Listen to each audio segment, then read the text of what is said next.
Boshladik. Demak, bugun nimalar ko'rsatib turibdi sizlarni? Platforma orqali bolalarning tezligini va tasavvurda ishlashni qisqa vaqtda yaxshilash.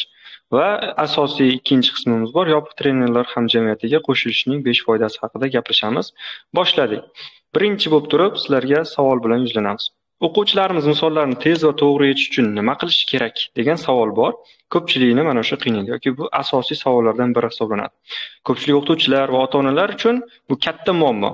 Qanaqa muammo desanglar, tezligi past o'quvchilarni, bolalarni yoki farzandimizni yoki ko'p adashadi yoki misollarni ishonchsiz ishlaydi. To'g'rimi? Oramizda shunaqa muammoga uchraganlar bor va bu holatda nima yechim qo'llashni bilmayotganlar bor. Bilsa ham amalda qo'llayotganlar juda ham kam. Xo'p, sizning o'quvchingiz 1 daqiqa ichida nechta misol yecha oladi? Izohlarda yozib qoldiring. Boshlandi, qani faollikni kutib qolamiz. Sizni o'quvchingiz yoki farzandingiz 1 daqiqa ichida nechta misol yecha oladi? Izohlarda yozib qoldiring. Bu yerda ko'pchilik ishlatib yurgan, o'zi biladigan o'lchov bilan yozsin. Bir xonalilarni, ikki xonalilarni yoki bir xona bo'lsa nechidir ustun va yana bo'linib ketadi, formulalarga bo'lingan. O'sha nomi bilan yozib olsanglar yaxshi, mentor ustozlar, marhamat. Eng yaxshi o'quvchilarning natijasini yozsanglar ham bo'ladi. Yoki bo'lmasam hammasinikini birma-bir yozsanglar ham bo'ladi.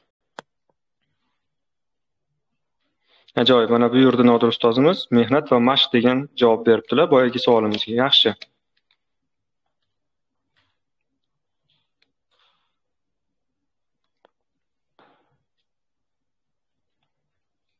Javoblarni sekin o'qib eshitiraman. Hamma izohda yozib olish mumkin, mentor ustozlar. Endi birinchi marta qatnashayotganlar bo'lsa, bu nima ekanligini bilish uchun izohlar qismiga kirib, ozgina tahlil qilib ko'rsanglar bo'ladi. Xo'p, 30 ta 1 daqiqada 1 daqiqada 70 ta, 80 ta, 40 tagacha, 7 ta, 8 ta ishlayotganlar bor. 80 ta, 90 ta ishlayapti bir xonali, ikki xonalilarni. Ajoyib. Bir xona 4 ustunlikdan 40 ta ishlayotganlar bor. 5 ustunliklardan 15 ta. Eng yaxshi o'quvchi minlikda 60 tagacha ishlayapti.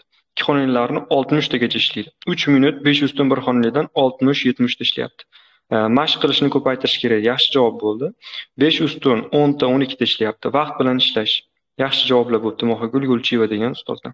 16 ta ishlaydi. 6 ustunli oddiy formulasiz 6 yoshli bola. 2 oy bo'ldi boshlaganiga. Ajoyib.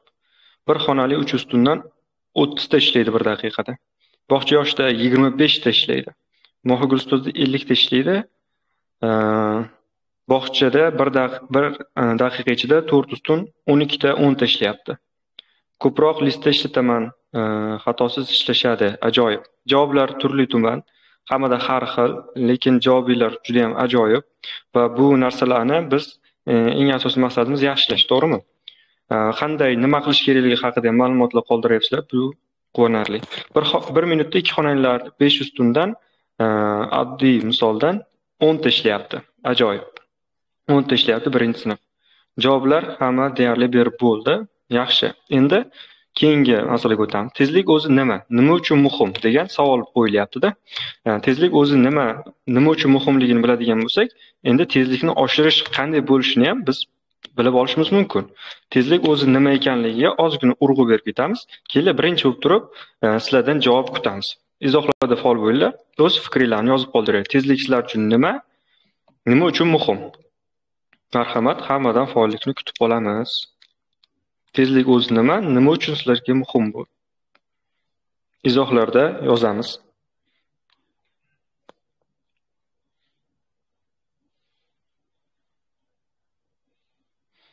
Bizni kechroq eshitib turgan, kechroq mana shu jonli efirga qo'shilayotganlar uchun qayta ta'kidlayman. Bu bizni Mental Arifmetika Ustoz Pro katta kanalimizda jonli efirda ikkita mavzu bo'yicha gaplashyapmiz. Bugun yutuqli tanlovimiz bor. U yutuqli tanlovni g'olibini aniqlash uchun orada maxsus savollar beramiz. Aynan o'sha savollarga kim tezkorlik bilan javob bersa va aniq javob bersa, eng muhimi boshqa savollar, ya'ni savollar soniga qarab turib ko'proq ball to'plasa, biz o'shanga g'oliblikni beramiz. Nima ekan bu deb qiziqishinglar ham mumkin. Ularni videoda e'lon qilganda yana bir qaytaraman. Ungacha javoblarni yozib olsanglar bo'ladi.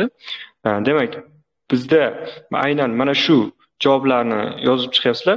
Sovg'a nimadan iborat? Sovg'amiz birinchisi bu Mindskills platformasiga 1 oylik bepul obunani yutib olishingiz mumkin. Buning uchun jonli efirda oxirigacha faol bo'lasiz, izohlarda yozasiz fikringizni va savollarga javob topishingiz kerak bo'ladi.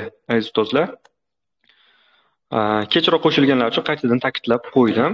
Endi savolga javoblarni birma-bir o'qib chiqamiz. Bu yerda hammaning javobi har xil bo'ladi. Bitta aniq javobni ushlab olmaymiz. Xo'p. Tezlik bu misol ko'proq yechish uchun kerak. Bolalar bilimi haqida bilib olish uchun, rag'batlantirib turish uchun kerak. Tezlik bu musobaqa va olimpiadalarda ko'proq kerak, diqqatni, e'tiborni uzoq vaqt jamlash kerak deyaptilar. Bolalar bilimlari haqida bilib, rag'batlantirib turish uchun kerak. Tezlik bu misollarni kalkulyatordan tez ishlash. Tezlik bu bolalarning diqqatini bir joyga jamlashga muhim. Miya faoliyatini ham rivojlantiradi. Ajoyib javoblar. Bolada hozir javoblikni o'rgatadi, ya'ni tezkor javoblikni. Miyani tezkor sinxronlashadi. Ajoyib. Tezlik bo'lsa misollari ko'p yechadi. Yaxshi javoblar kelgan mana. Tezlik bu bolalarda bilimni oshiradi. Tez misol ishlaydi. Tezlik bu bolani qancha tez harakat qilayotganini aniqlash. Tezlik bo'lsa misollar ko'p yechadi. Tezlik bo'lsa misollar ko'p yechadi. Qayta-qayta yozibdilar. Ajoyib. Tezlik bolani qolganlardan qancha ishlashini aniqlab beradi. Tengdoshlardan ajralib turish uchun. Yaxshi. 2,5 birdan hammadan oldin bajarish. Bolalar bilimlari haqida bilib rag'batlantirib turish uchun. Tezlik bu misolni ko'proq yechish uchun kerak bo'ladi. Javoblar turli-tuman. Yaxshi. Tezlik miya faoliyatining tezligining tezlatilgan jarayonidir. Miya faoliyati tezligining tezlatilgan jarayonidir. Qancha tez bola misol ko'p yechadi. Ajoyib, ajoyib. Yana qolganlarni ham javoblarni o'qib eshittirishga ulgurmadim. Yana ham harakat qilamiz. Orada izohlarni o'qiyotgan paytda endi keyingi qismga o'tamiz. Tezlik bu avtomatik refleks hisoblanar ekan. Avtomatik refleks, ya'ni tezlik bola o'ylanib emas, odat asosida misolda yechadi. Ya'ni har safar o'ylanib emas, odat tusiga keltiradiki, misollarni arifmetikasini ana undan keyin yecha oladi. Shu refleksni shakllantirsak, biz tezlikka erishar ekanmiz. Demak, tezlikki ta'rifda bu avtomatik refleks ekan. Ya'ni o'sha abakusdagi misollarni ishlash texnikasini bilish va aynan shu jarayonni qayta mashq qilish orqali shu tezlik bizda shaklanar ekan, o'quvchilarda ayniqsa shaklanar ekan. Bu jarayonlarni yana ham rivojlantirish uchun endi qanaqa usullar bor, usullar haqida gapiring degan ichingizda savol tug'ilishi mumkin. Bugun shulardan 6 xilini ko'rib chiqamiz. Eslatib o'taman, aynan shu jarayonni hammasini qamrab ola oladigan va bizni qayerdan qanday qilay degan savollarimizga javob bo'la oladigan bizda aynan bitta yechim bor, ta'limiy platforma, bu Mindskills degan. U bilan bularni qanday amalga oshirish kerakligini hozir bir qator ko'rib chiqamiz. Birinchisi, demak, aynan o'sha tezlikni oshirish uchun nima qilish kerak bolalarda? Vaqtli topshiriqlar berish. Ya'ni biz oddiy misollarni, ya'ni qog'oz shaklida, ustun shaklida misol ishlab o'rganishgan bir varog'imizda, demak, bir betimizda 50 ta misol bo'lishi mumkin maksimal yoki 70 ta misol bo'lishi mumkin. Shunchaki ishlaydi, vaqtga qo'yilmaydi ba'zida. Lekin vaqt omili bolalarni tezroq ishlashga undaydi. Mana shu biz aytayotgan, biz xohlayotgan tezlik refleksini kuchaytirib berish uchun vaqtga taymerga qo'yishimiz kerak ekan. 1 daqiqada misol ishlash. Eng oddiysi bu 1 daqiqa ichida misol ishlash. Oddiy 10 talik yoki 20 talik yoki bo'lmasa 1 list misol beriladi, 1 daqiqa vaqt qo'yiladi va nechta misol ishlagani yozib boriladi nazorat ostida. Keyin yana boshqa turli xil vaqtli topshiriqlar berish mumkin. Ayniqsa buni yaqin ko'rdinglar. Platformada o'tkazilgan 1-mart kuni Olimpiada Mindskills tomonidan aynan bu platformada vaqtga qo'yildi. Ana shu vaqt ichida bolalar misol ishlash kerak edi. Aynan xuddi shunday olimpiadalarni kutib o'tirmasdan siz har darsingizda kerak bo'lsa yoki haftada 1 marta ichki olimpiadalar tashkil qilishingiz mumkin, vaqt reglamentini qo'ygan holatda. Uni qanaqa qilib qilishingiz mumkin? Qanaqa turib tekshirib, shuncha o'quvchilar natijasini avtomatik chiqarib berish mumkin desangiz, buni ham javobi bor. Bu platforma orqali bo'ladi. Mindskills platformasida bolalarga USB berish qismida mana shuni qilsa bo'lar ekan. Xo'p, ikkinchi usul, ikkinchi taklif bu forsaj uslubi. Juda ko'pchiligimiz bilamiz. Aynan o'sha trenajyorda raqamlar ketma-ketiga chiqadi. Yoki bo'lmasam og'zaki xuddi shu tasavvurda ishlayaptimi, abakusda ishlayaptimi? Biz diktant rejimi deymiz. Diktant rejimida misol ishlash. Misollar ketma-ket aytib turasiz. Misollarni ular amalga oshira ishlaydi va javobini aytadi. Siz javobini ko'rib tekshirishingiz mumkin yoki platformaga shuni kiritasiz, javobni o'zi avtomatik ko'rsatib berishi mumkin. Bu nimaga kerak ekan? Diqqat va tez hisoblashni kuchaytirish uchun kerak bo'lar ekan Farsaj uslubida misollarni ishlash. Ko'pchilik ishlatadi. Kelinglar bitta shu yerda yana so'rovnoma o'tkazib ketamiz. Izohlar qismi bor. Oxirgi postni izohlar qismiga bir to'xtalamiz. Hammadan faollik kutamiz. Aynan siz darsingizda qaysi platformadan foydalanasiz yoki qanday trenajyordan foydalanasiz yoki misollar ishlatishda eng ko'p bolalar ishlaydigan usul qaysi? Diktant rejimi yoki Farsaj uslubi qaysi birida ko'proq misol ishlatasiz? Marhamat yozib qoldiringlar. Qaysi usul sizning sevimli usulingiz hisoblanadi? Bemalol yozishinglar mumkin fikringizni. Yana aytgancha o'sha Farsaj uslubini demak qaysi trenajyorlar orqali qo'yib bera olasizlar? Qaysi trenajyorlar orqali ishlatyapsizlar? Bularni ham yozib borsanglar bo'ladi. Chunki har xil trenajyorlar bor. Keyin hammani yozib bo'lgandan keyin fikrlarni birma-bir o'qib chiqamiz umumlashtirgan holatda. Efirga, ya'ni jonli efirimizga kechroq qatnashayotganlar bu yerda nima bo'lyapti deb o'ylashi mumkin. Bu mental ahamiyatga bo'yicha maxsus kanalimizda o'tkazilayotgan jonli efir, ikkita mavzu bo'yicha gaplashyapmiz. Bugungi jonli efirda faol va oxirigacha qatnashganlar maxsus sovg'aga va bilimlarga ega bo'lishi mumkin. Bu bilimlar o'quvchilarni aynan platformadan va platforma bilan bir qatorda ishlata oladigan uslublar orqali tezligini ham tasavvurda, ham avvalgida qanday tezlashtirish mumkinligi haqida gaplashyapmiz. Buncha 6 xil usulni ko'rib chiqyapmiz. Hozir ikkinchisiga keldik. Va sovg'ani egasini topish uchun bizda orada savollar beriladi. Maxsus savollar tashlanadi. O'sha savollarga kim birinchilardan bo'lib, kim aniqroq javob beradigan bo'lsa va ko'proq to'g'ri javoblarni topadigan bo'lsa, aynan o'sha ustozimizni biz mental ahamiyati bo'yicha Mindskills platformasini 1 oylik bepul obunasini taqdim etamiz. Hozir esa savol qo'ydik. Siz qaysi uslubda bolalarni ko'proq ishlatasiz degan va izohlar qismida yozib qoldiring dedik. Javoblar kelyapti. Xo'sh, Farsaj, juda ko'pchilik Farsaj va Mindskills platformasi Farsajda ustunda va eslab qolish. Jasmine degan, demak, bu chempion o'quvchi, ko'pchilik taniydi. Tanimaganlar bo'lsa, profildan ko'rib olishlari mumkin. O'zi amalda chempion bo'lgan o'quvchidan fikrlarni eshitib ajoyib. Bu javoblar qanday bo'ldi? Mindskills platformasida Farsaj uslubida, ustun shaklida hamda eslab qolishga oid bo'lgan joylar bor. O'sha bo'limlarda ko'proq shug'ullangan. Mindskillsda ishlataman, asosan Farsajdan foydalanaman. Farsaj, Mindskills. Ustozlar, sizlarda ham aloqa yaxshi emas, gaplar to'liq kelmayaptimi? Ovoz yaxshi eshitilyaptimi?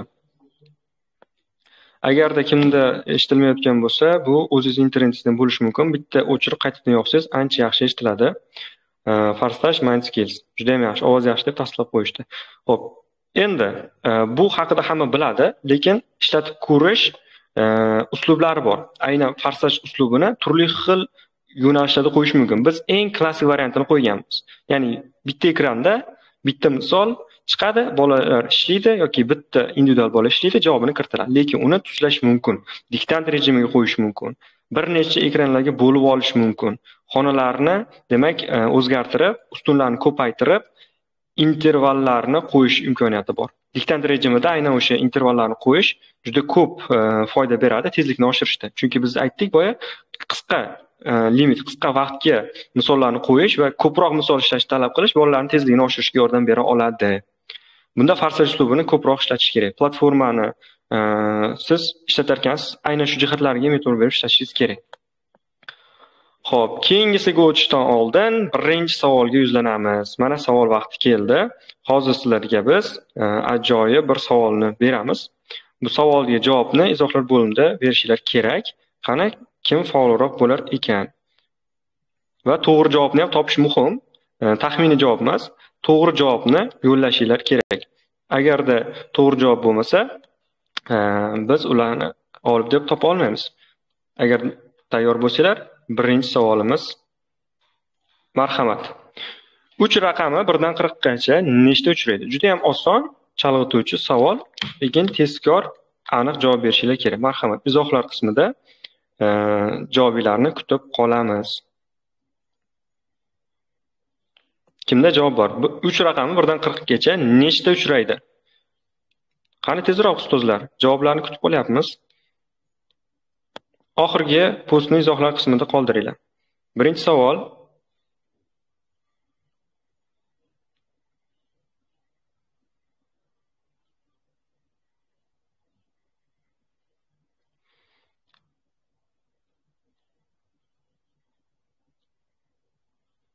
Agar taqdimotni ham ko'rib turgan bo'lsanglar, taqdimotda ham savol bor. O'ylab, javoblarni demak tezroq yozib boramiz. Javoblar kela boshladi, hisob-kitob qilindi. 3 raqami 1 dan 40 gacha nechta uchraydi degan savol qo'yildi. Mantiqiy va tezkor javob berishinglar kerak bo'ladi. Raqamlarga oid. Qani. Turli-tuman javoblar bor. Lekin ularning ichidan biz eng to'g'rilarini tanlab olishimiz kerak. Marhamat, yozib qoldiringlar va Mental Arithmetic Mindset platformasining 1 oylik obunasini bepul qo'lga kiritish imkoniyatiga ega bo'lasizlar. Juda ko'pchiliklar yozyapti. Marhamat, yozinglar.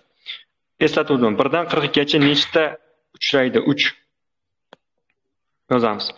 Faqat bitta javobni to'g'ri deb qabul qilamiz. Eng birinchi yozganinglarni qabul qilamiz. Shuning uchun 2 marta yozish sizni g'oliblikka olib bormaydi. 25 ta, 11 ta, 12 ta, 5 ta, 13 ta, 8 ta, 14 ta, 5 ta hamma raqamlar deyarli o'chiryapti. Marhamat, javoblarni yozib qoldiringlar va biz keyingisiga o'tamiz. Keyingi taqdimotimizga o'tamiz hozir.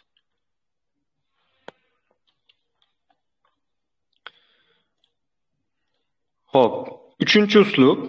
Bu haqida ko'pchilik eshitmagan, eshitganlar kam bo'lishi mumkin. Shu haqida ko'proq gaplashamiz. Javoblarni yozib qoldiringlar va e'tiboringlarni keyin darhol bizni taqdimotimizga qaratishdan so'raymiz. Yozib qo'yilgan ritmik mashqlar va sanash nimaga kerak? Tezlik va xotira uchun juda ham muhim. Aynan tezlik va xotirani ustida ko'proq ishlaydigan bo'lsak, biz bolalarni aniqroq va ko'proq misollarni ishlashini ta'minlay olamiz. O'sha tezlikni oshirish uchun ritmik mashqlar va sanash mashqlarini bajarish kerak ekan. Ritmik mashqlar qanaqa va sanash nima degani desanglar, buni javobi quyidagicha bo'ladi.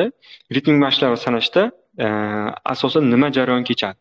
Bolalarning miya faolligini oshirish uchun yordam beradi, tez fikrlashni, diqqatini jamlashda va avtomatik sanash refleksini shakllantirishga xizmat qilar ekan. Aynan shu mashq. Maqsadi bolalarni tez va aniq sanash ko'nikmasini rivojlantirish.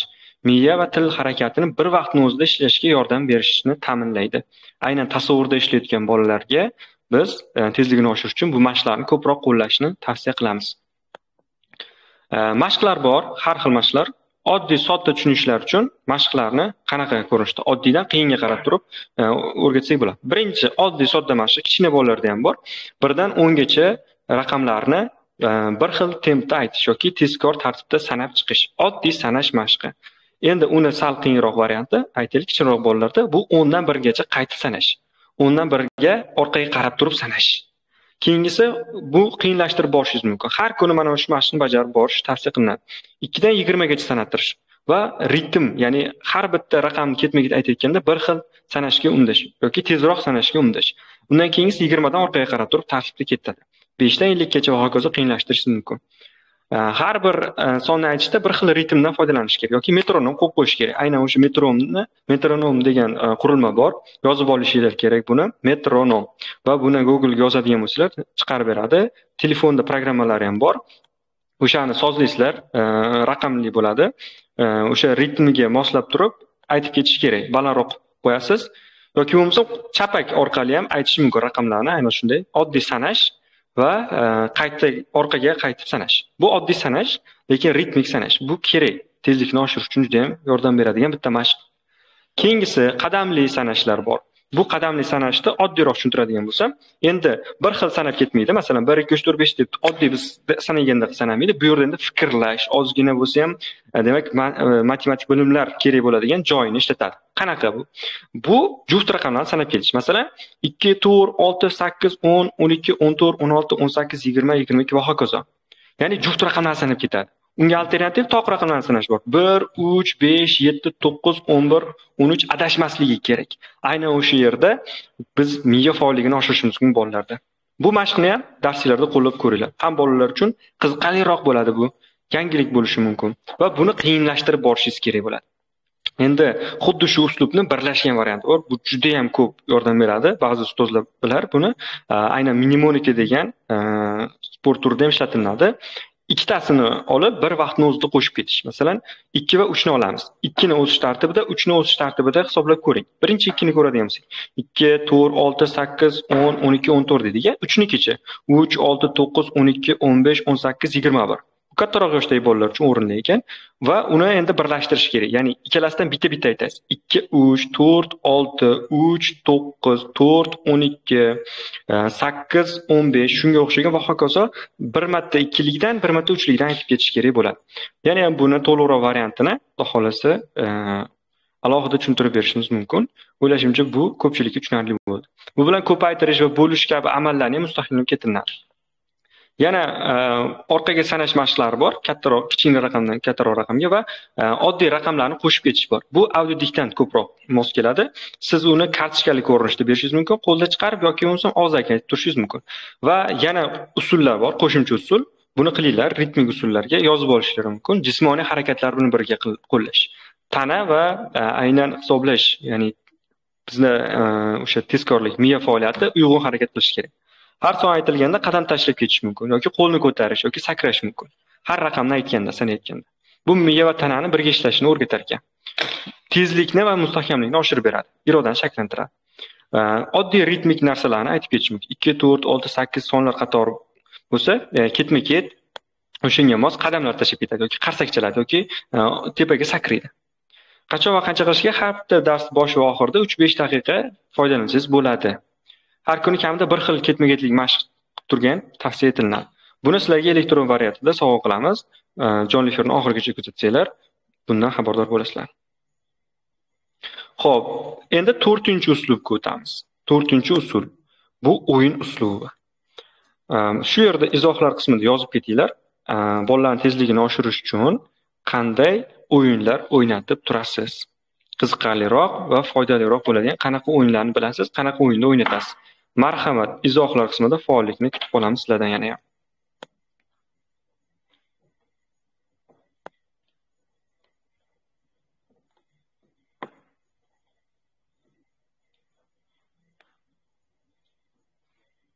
Oxirgi postimiz izohlar qismida yozinglar. Tez yozish masalan juda ham zo'r, neyromotorika mashqlari ajoyib, qadamma-qadam degan o'yin. Bu misol ishlaganlar bir qadam oldinga chiqishi bo'lishi kerak. Tez yozish, yana. O'yinlar, bolalarning tezligini oshirish uchun qanaqa o'yindan foydalanasiz?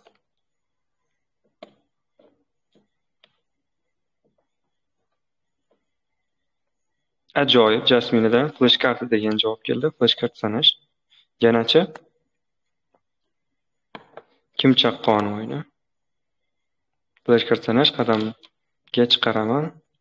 Juda ko'pchiligimiz demak bir xil, ya'ni tez yozish va qadamga chiqarish, qadamma-qadam degan o'yinni o'ynatishar ekan. Oyoq flash o'yinlari, ya'ni pol abaks o'yinlari. Abaks o'yini. Ajoyib, yana javoblar kelyapti. Bu jonli efirda oxirigacha kuzatsanglar, demak bitta savolimiz ketdi, o'ynaldi, unga javoblar berildi. Uning ichidan to'g'ri javobni aniqlab 1 ball berib qo'yishimiz mumkin. Aynan o'sha ustozlarga. Sizlar javoblarni bemalol yozishingiz mumkin, fikringizni izohlab. Biz hozir izohlar bo'limida boyagi savolimiz javoblarini demak ozgina bo'lsa ham topishga harakat qilamiz va zo'r belgisini bosib ketamiz kim to'g'ri javob topgan bo'lsa. Yana ham faolroq bo'linglar, javoblarni erkin bemalol berishingiz mumkin.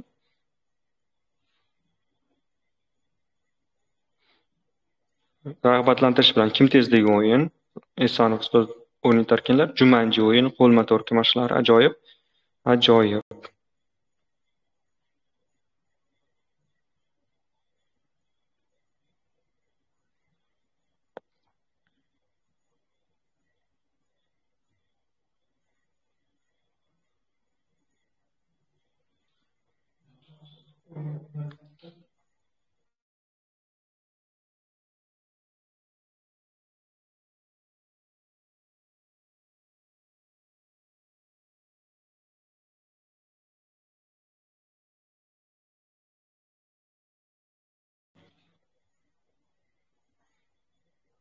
Ajoyib, javoblar davom etyapti. Bir qadam o'yini flash karti Jumanji.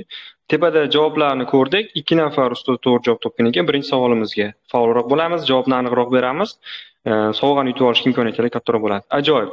Aynan o'yin uslubi qanaqa bo'ladi? Turli xil o'yinlar o'ynatish mumkin. Kim tezkor o'yini 1 daqiqa ichida eng ko'p misol yech degan o'yin bo'lishi mumkin. Endi platforma orqali bularni reytingga bog'lab olishimiz mumkin. Demak, bir kun ichida eng ko'p misol va eng ko'p ball yiqqan o'quvchi bo'lishi mumkin. Bir haftalik bo'yicha eng ko'p ball yiqqan o'quvchi bo'lishi mumkin. Bundan tashqari, tezlik jihatdan eng e, ko'proq va to'g'ri misollarni yechgan o'quvchi bo'lishi mumkin. O'yin uslubi bu bolani qiziqishini va raqobatni uyg'otish uchun yordam berar ekan. Xo'p, endi mana shunga bevosita to'g'ri-to'g'ri tushadigan va sizlarga real ishlatishinglar uchun ayta oladiganimiz flashkart va platformalar orqali o'sha o'yin uslublarini qo'llash. Bolalarda demak, flashkarta bilan 20 xil o'yin o'ynasa bo'ladi. Ularni turi haqida ko'pchilik bilishi mumkin, bilmasligi mumkin. Oddiy sanashdan tortib estafetagacha bo'lgan o'yinlarning barchasi bolalarda mana shu tezlikni oshirishga yordam beradi. Platforma orqali flashkarta o'yinlarini tashkil etish bor. Qanday flashkarta o'yinlarini tashkil qilsa bo'ladi platformada? Buning uchun maxsus bitta dars o'tilingan va bu mental arifmetika bo'yicha yopiq klubda berildi jonli efiri. Aynan shu jonli efirda flashkarta platformada qanday o'yinlar orqali tashkil qilish mumkin. Ya'ni nastroykasini qanday to'g'rilab ko'rsatsa bo'ladi. O'shanisi bor. Yopiq klub haqida ham ko'pchilik bilsa kerak, bilmaydiganlar uchun aynan mental arifmetika trenerlar jamlangan bitta jamoa. U yerda ko'proq aynan o'sha trenerlarni kasbiy o'sishi, bolalarga dars o'tish jarayonlarini yaxshilash uchun kontentlar berib boriladi. Ulardan bittasi aynan platformada flashkarta o'yinlarini tashkil etish bo'lgan. Uni jonli efiri bizda turibdi, klubda berilgan. Agar kimdir klubga qo'shilsa, o'sha jonli efirni olishi mumkin. Bundan tashqari jonli efirda oxirigacha kuzatganlarga aynan o'sha jonli efirni ham sovg'a qilishimiz mumkin. Faqat o'sha o'yin shartlarimiz bilan. To'g'ri javoblarni ko'proq bering, faolroq bo'ling.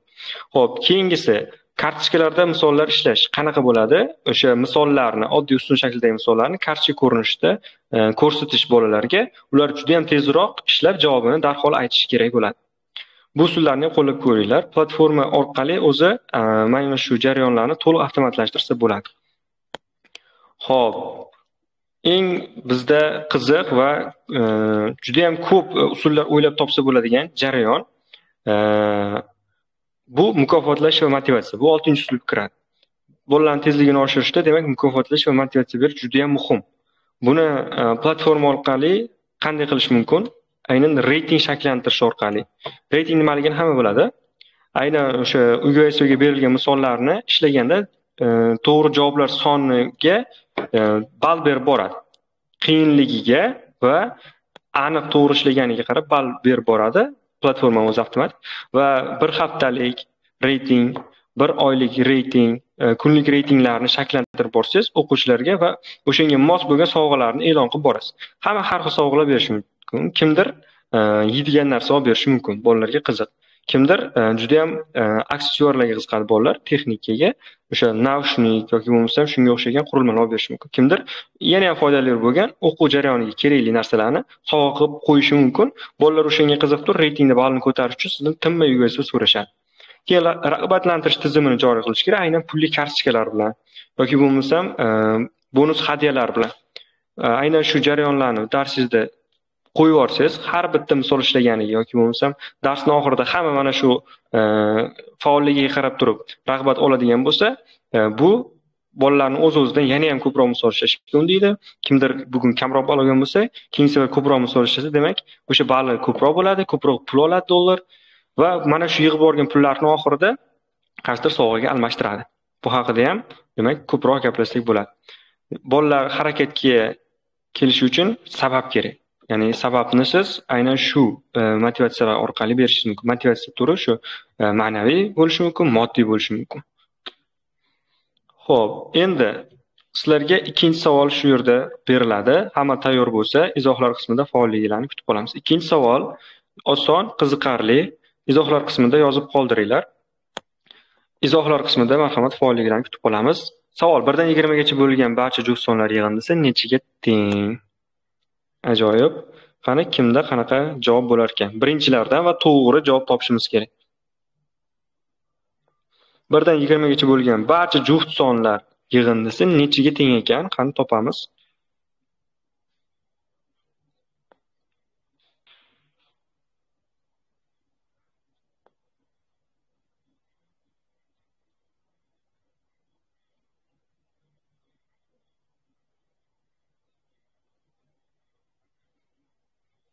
Demak, 1 dan 20 gacha bo'lgan barcha juft sonlar yig'indisi nechaga teng bo'ladi? Qani to'g'ri javoblarni yozinglar. Hisoblab, o'ylab va tezroq javob berishga harakat qilamiz. Ketdi.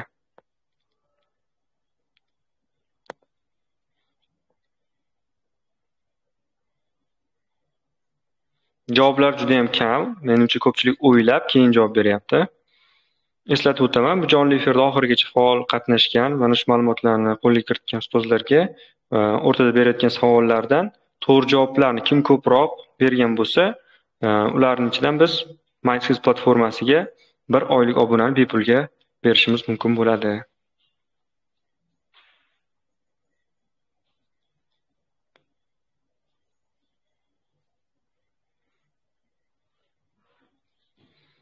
Izohlar qismida javoblarni yozib qoldirishinglar mumkin. Mana ko'pchilik javoblarni yozib yuboryapti, ajoyib.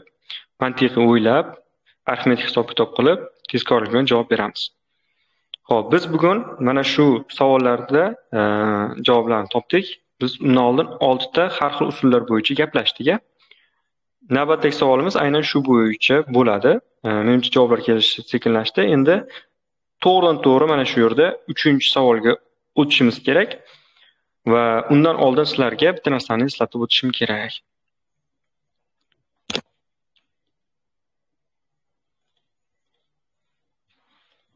Umumiy mana shu uslublarni bitta tahlil qilamiz. Bu yerda hozir sizlar o'zingizlar ishtirok etgan narsalar ham muhim rol o'ynaydi. Bu nima desanglar, bolalarning tezligini oshirishda. Demak, biz aynan o'sha refleksni hosil qilishimiz kerak. Ko'proq aniq qoida bo'yicha misollarni ishlatish. Demak, bu yerda Anzan uslubi ham ko'proq ishlaydi. Ko'pchilik bilsa kerak Anzan uslubini. Bolalarni demak, Abacus'da misol ishlatishga ko'proq o'rgatish. Abacus va undan keyingi etapda mental karta vositasi orqali misollarni ko'proq ishlatish va undan keyin trenajyorlar orqali tasavvurda misollarni ishlatish.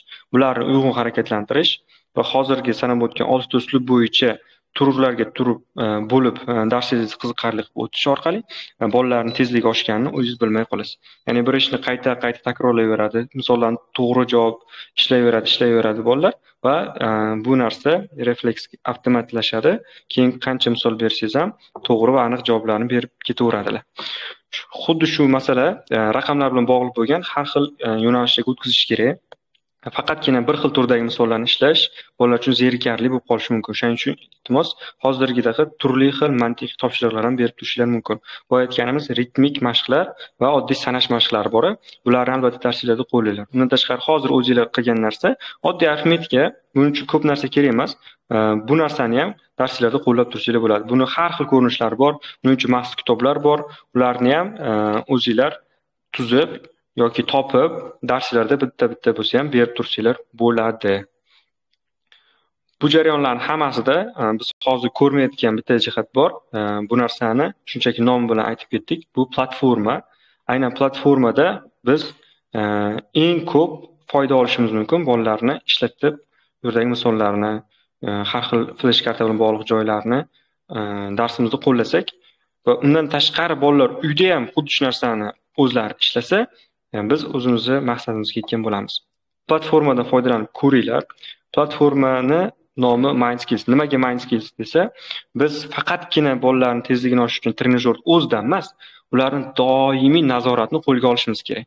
O'sha nechta misol ishlashi, qancha foiz ko'rsatishda aniq ishlashi, qaysi misollarni ishlatganda xato qilayotgani, reytingini shakllantirib borish. Bu narsalarni o'zimiz qo'lda qiladigan bo'lsak, juda ko'p qog'oz sarflaymiz, juda ko'p vaqt, juda ko'p energiya sarflayveramiz. O'shani tejash uchun biz aynan platforma MySkillsdan foydalanishimiz kerak. Chunki u platformada hammasi birdek. Platformani demak, bir oy bo'lsa ham foydalanib ko'ring. O'qituvchi va o'quvchi akkauntlari bor. O'qituvchi akkaunti orqali siz nazorat qilasiz, vazifalarni berasiz, tekshirasiz va o'quvchi akkauntini har bitta o'quvchingizga sotib olib bering. Har bitta o'quvchi o'zining akkauntiga kirib, misollarni ishlasin va natijani o'zgarishini kuzatsangiz bo'ladi. Doimiy foydalanib kelayotganlar bor oramizda. Endi platforma haqida eshitayotganlar bo'lsa yoki ikkilanib turgan bo'lsa ichida platformani tezroq darslaringizda qo'llang. Dars o'tmayotgan bo'lsangiz, farzandingizga oddiy o'rgatayotgan bo'lsangiz, platformadan foydalanib ko'rsangiz bo'ladi. Bugun mana shu platformadan bir nafar nomzodni g'olib deb topib, bepulga ulab berishimiz mumkin bo'lyapti. Xo'p. Endi aziz ustozlar, biz Mana shu jarayonlarni hammasini umumlashtirgan holatda ajoyib bir loyihaga qo'l urganmiz. Bu mental arifmetika bo'yicha yopiq klub. Bu yopiq klubda o'ziga xos ekspertlar bor, ya'ni mental arifmetika bo'yicha dars o'tgan va aynan o'sha yo'lda o'tgan, bolalarni tayyorlagan va ko'pchilikka bu real keyslarni ulasha oladigan ekspertlar. Undan tashqari yana ham aytishimiz mumkin bo'lgan doimiy rivojlantirib turish uchun bir turtki beruvchi muhit. Bu muhit sizni doim dars o'tishga yoki bo'lmasam rivojlantirishga undaydi. Bu klubda faollik hammadan bo'ladi. Siz savollaringiz berasiz, savollaringizga javob olishga maksimal harakat qilasiz. Vazifalar beriladi, vazifalarni topshirishga maksimal harakat qilasiz. Bu topshiriqlar amaliy bo'ladi hamda nazariy bo'lishi mumkin. Amaliy topshiriqlarda darsingizni qo'llaysiz va foydasini shu guruhda e'lon qilasiz. Undan tashqari biz hamma uchun muhim degan narsalarni shakllantirishimiz kerak. Bu mental arifmetika trenerining shaxsiyati qanday bo'lishi kerak? Mental arifmetika treneri qanday bo'lishi kerak aslida? Undan tashqari shaxsiy rivojlanish bo'limlari qo'shilgan. Siz faqatgina mental arifmetikaning o'zidan emas, umumiy shaxs sifatida ham doimiy o'zingizda ishlashingiz kerak. Ana o'shanda o'tayotgan darsingizga bu foydasini ko'rsata boshlaydi. Shaxsiy rivojlanishga odatlarni shakllantirish. Yana o'qituvchi uchun kerak bo'ladigan jihatlar bor. Bolalar bilan ishlash, bolalar odob axloqi bilan ishlash. Bular bo'yicha ham qo'shimcha ma'lumotlar berib boriladi yopiq klubda. Asosan yopiq klubimizda aynan shunday masalalar ko'tarilgan. Bu klubda eshitganlar bor, endi eshitayotganlar uchun mental arifmetika bo'yicha mana shunday yo'lda bosib o'tish mumkin. Hozirgi holatingiz, muammolaringiz va ularga yechim.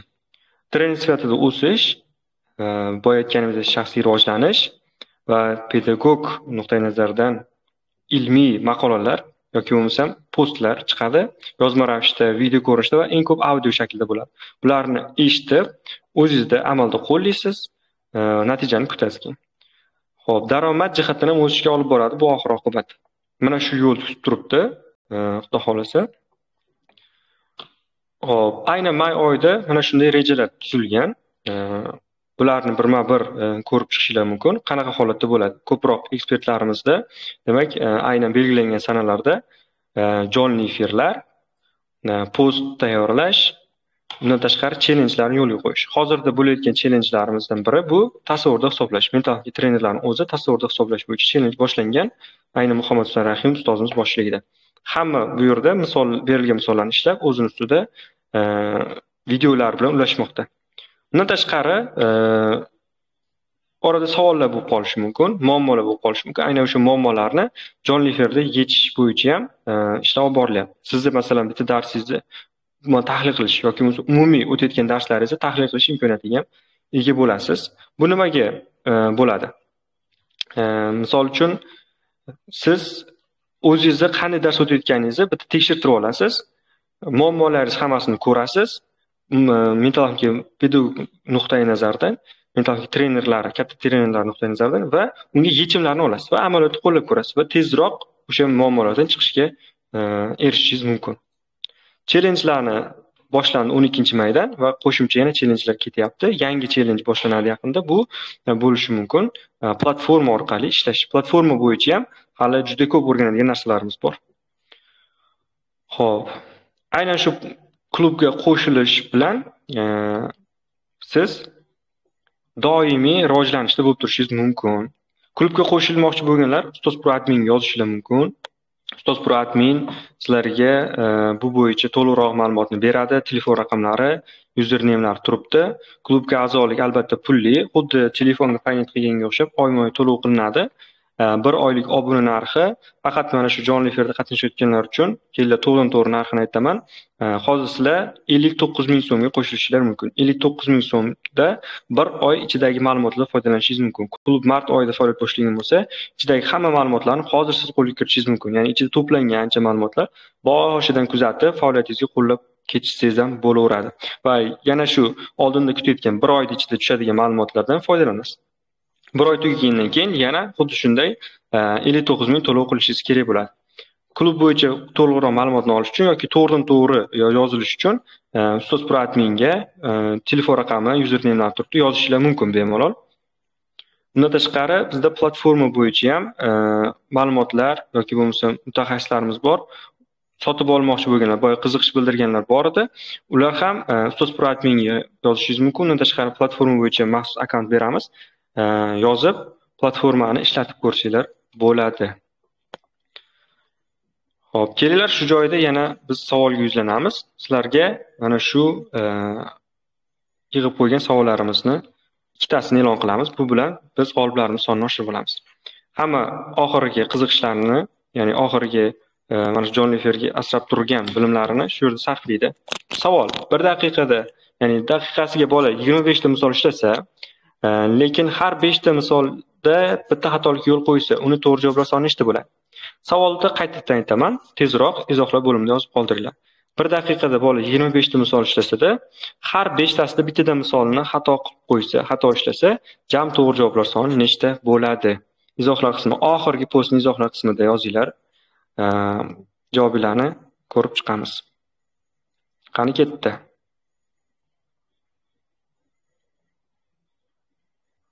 Undan oldin ikkinchi savolga to'g'ri javob berganlar bor ekan. Ularni demak belgilab chiqyapmiz. Bir marta javob berish yetarli edi. Juda ko'p javob berib tashlashdi ustozimiz. Xo'p. Hozirgi savolning javobini marhamat yozinglar. Uni ortidan 4-savolimiz sizlarga chiqadi. Birinchilardan bo'lib yozishga harakat qilamiz va to'g'ri javob topinglar iloji boricha. Ikkinchi savolimizga juda ko'pchilik to'g'ri javob beribdi. Bundan xursandmiz.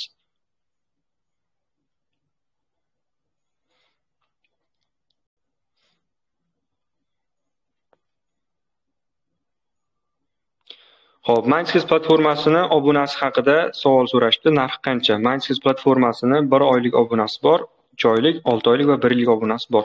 O'qituvchi akkaunti bitta o'zingiz uchun, o'quvchi akkaunti bor, u har bitta o'quvchi uchun olib berishingiz kerak. Login va parol maxsus mutaxassis orqali olib beriladi, hamma har joydan olmaydi. Bitta o'qituvchi akkaunti 1 oylik obunasi 75 ming so'm. 75 ming so'mga 1 oy davomida ichidagi funksiyalardan maksimal darajada foydalanish imkoniyatiga ega bo'lasiz. Buning uchun hozir maxsus demak mutaxassislarni belgilab qo'yamiz. Ularga yozasiz va obuna bo'lib sizga berilgan login parollarni ishlatishingiz mumkin. Eng qiziqarlisi instruktor bor, ya'ni qanday ishlaydi, qanday kiriladi va yana qanday maksimal foydalanish mumkinligini doim ulardan so'rab turishingiz mumkin. Faqat ular berib yo'q bo'lib qolmaymiz. Uni ishlatib amalda foydaga kirgunizcha yordam berib turiladi platforma bo'yicha. Xo'p, 3-savolimizga javoblarni yozishdi. Har xil joydan yozyapti ustozlarimiz. To'g'ri javoblarni topishga harakat qilamiz, marhamat. Klub faoliyati qachondan boshlangan? Klub faoliyati mart oyini o'rtasidan boshlangan, deyarli oxiridan desak bo'ladi. Aprel va may oylarida to'liq ishladi va istalgan vaqtda qo'shilish mumkin. Davomiyligi cheksiz, ya'ni doimiy ketaveradi bu klub. Kelgan joydan hozir qo'shilasiz va to'lovingiz qilganingizdan keyin 1 oy davomida ichidagi ma'lumotlardan to'liq foydalanishingiz mumkin bo'ladi.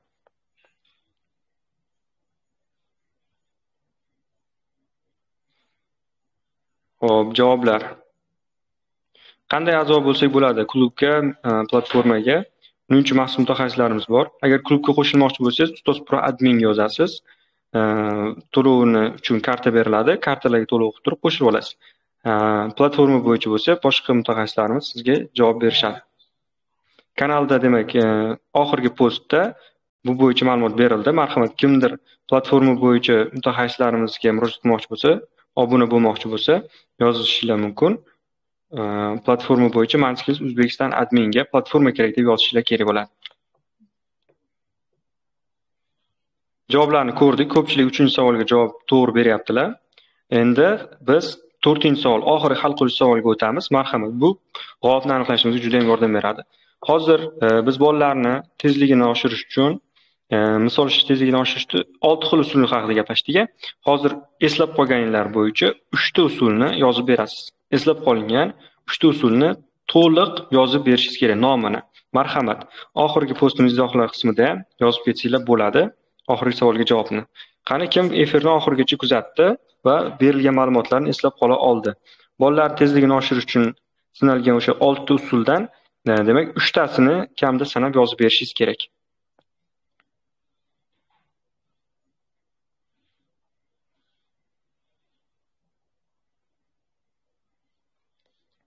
Javoblar.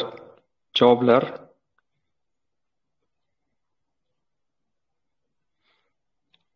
Xo'p.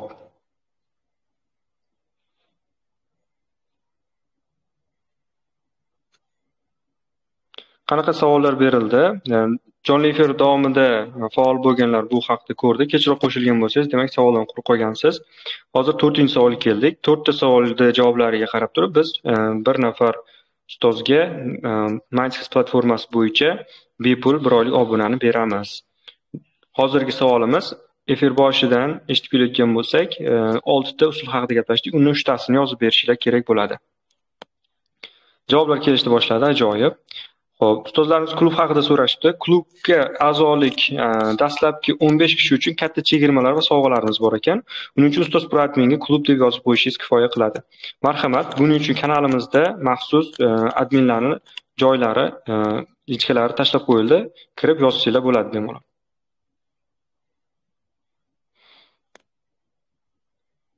Demak, albatta, izohlar oxirgi postning izohlar qismida yozishinglar mumkin javoblarni.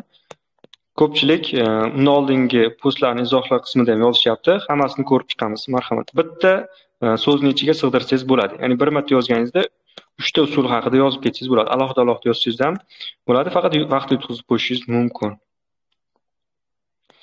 Hop, mental arifmetika bo'yicha trenerlikka tayyorlanmoqchi bo'lgan ustozlar bor ekan. Necha pul 1 oyga deb. Yoki bo'lmasa platformani 1 oylik kursini narxini so'rayotgan bo'lsangiz, biz kanalga joylab qo'ydik. Kimga murojaat qilish kerakligini. Kanalga chiqasiz va birinchi bo'lib turib tashlangan postda platforma bo'yicha mutaxassis belgilangan, ikkinchisida esa klub bo'yicha. Ikkalasiga ham yozib qo'ying, to'liq ma'lumotlarni oling.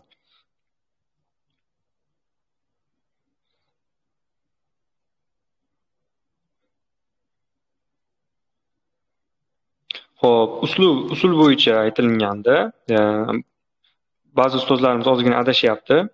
Ichidagi bir ikkita gaplar qo'shilgan. Biz mental karta haqida gaplashdik, lekin usullar ichiga qo'shmagandik. Xo'p, yaxshi. Ko'pchilik doimiy kuzatgan, ko'p javoblar kelgan. Ularni o'qib o'tirmayman, chunki ko'pchilik kech qo'shildi. Ular eshitib yozib olishi mumkin. Javoblarni yozib qoldiringlar. Biz to'g'ri javoblarni belgilab ketyapmiz, inobatga olamiz va ichidan bir nafar g'olibni e'lon qilib, platformani ulab beramiz bepulga. 1 oylik obunasi.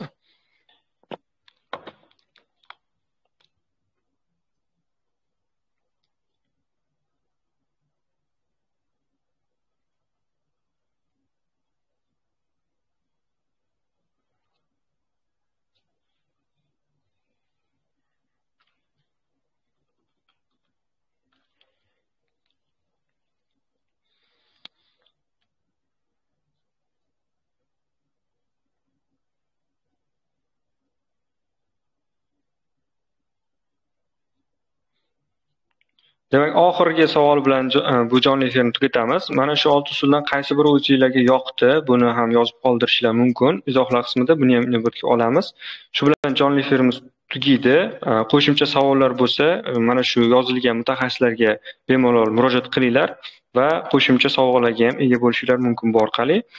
Jonli efirda oxirigacha qatnashganlar barchasiga rahmat. Mental darsliklarda ma'lumotlardan foydalanib yoki bo'lmasa platformani o'zidan foydalanib, o'quvchilar tezligini oshirish, misollar ishlash aniqligini oshirish imkoniyatiga ega bo'linglar. Keyingi jonli efirlarda ko'rishguncha salomat bo'linglar.